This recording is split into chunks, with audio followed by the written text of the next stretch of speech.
Asking, is it allowed for a Muslim to buy a place for his or her burial during their lives? Yes, it is permissible, and as a matter of fact, it is recommended. And this is one of the means of remembering death. And the Prophet ﷺ advised us in the hadith to remember awfully death, which is the destroyer of every joy and delight, because he will interrupt the sin the person he or she is committing, and he will make the person not so much attached to the dunya, because we know that that is gonna be our home. And some of the Muslim qadis have dug their graves, and every now and then he would go and lie in it, in the grave, to remind himself this is where you're gonna be, where you will be stripped of all your medals, all your titles, all your domain and kingship, and you'll be all alone in that hole. So it is something to consider.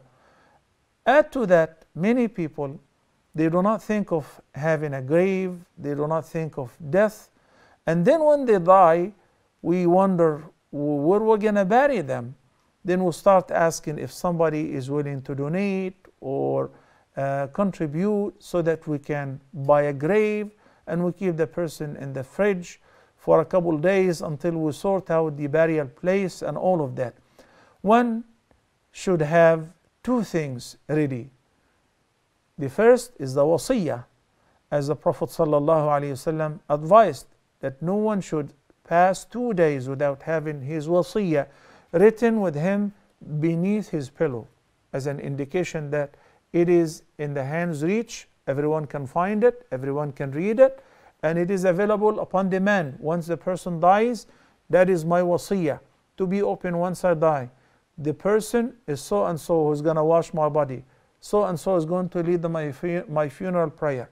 I would like to be buried in this place, okay? I would like to donate that much within 1/3 of my inheritance, and so on. The second is always keep in the closet the coffin. The coffin and all the tools which are needed for the ghusl, the shroud.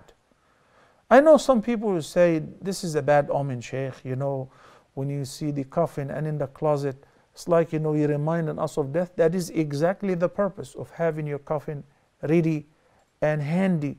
So while you're picking up your nice suit and tie, or the sister is picking up the hanger with the dress showing the shoulders, showing the knees, showing the V-neck, she would remember that will be replaced with the shroud. And in the shroud you will be wrapped entirely from head to toe, not even the face, not even the eyes.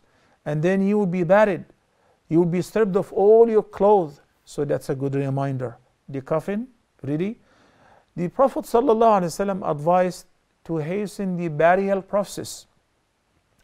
So when a person dies and then they get the permit of burying him or her after we verify that they are officially dead, then we have the coffin, we have the perfume and the fragrance, we have the grave ready, we know who's going to wash the body, what are we going to offer the funeral prayer. The process becomes easy and affordable. Why? Because I have been ready, on standby and preparing for it. So, you know, even though it sounds like an odd question, but it's a very good question, and I hope all of us will take heed out of this question and its answer, inshallah.